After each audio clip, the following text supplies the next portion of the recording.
Hello everybody, this is Jonalyn Gemau and today we are going to talk about Bronfenbrenner's ecological theory. This theory is really just a good way of getting people to think about how complicated human development is. Some people often want really simple answers to complicated questions like, why do people do drugs? Oh well, if there is only one reason of why people do drugs, we would have solved that problem by now, right? However, that's not the case. There is much more complicated answers, and clearly it's going to be different reasons for different people. And so, that's where this theory comes in. It helps us to think about the different types of influences on human behavior. With this model, Bronfenbrenner stresses the importance of the developing person in his or her surrounding environment.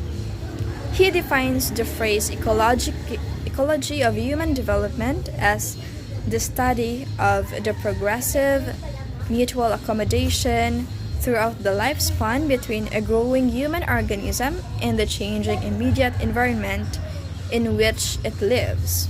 This theory is categorized into 5, namely Microsystems, Mesosystems, Exosystems, Macrosystems, and Chronosystems.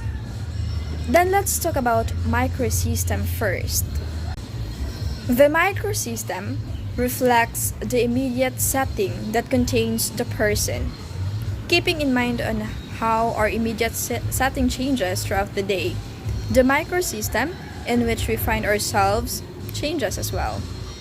The Bronfenbrenner theory suggests that the Macrosystem is the smallest and most immediate environment in which children live. As such, the Macrosystem emphasizes the home, the school, peer group, and community environment of the children. Usually, this interaction typically involved personal relationships with family members, classmates, teachers, and caregivers. How these groups or individuals interact with the children will affect how they developed. Bronfenbrenner proposed that many of these interactions are bidirectional, meaning how children react to people in their microsystem will also affect how these people treat the children in return. Then the next level we have Mesosystem.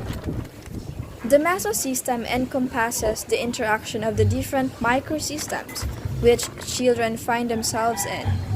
It is, in essence, a system of microsystems and as such, involves linkages between home and school, between peer group and family, and between family and community. The second level focuses on the relationships between the different settings that the person is in during different times in development. The Mesosystem focuses on interrelations among microsystems. Then the third level we have the Exosystem. Bronfenbrenner believes that the Exosystem is a set of specific social structures that do not directly contain the individual, but still have an impact on the person's development.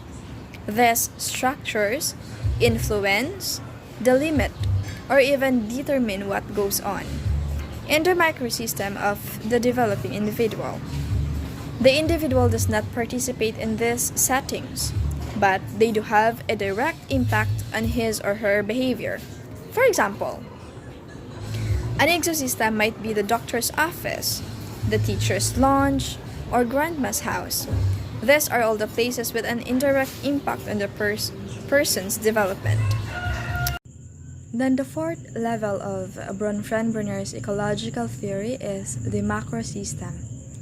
The Macrosystem in Bronfenbrenner's ecological model is the largest and most distant collection of people and places to the children that still have significant influences on them.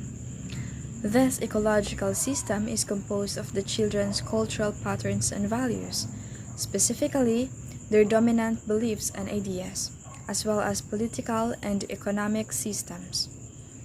It consists of all the elements contained in the Microsystem, Mesosystem, and Exosystem, plus the general underlying philosophy or cultural orientation within which the person lives. And finally, just to make this whole thing more complicated, we have chronosystems.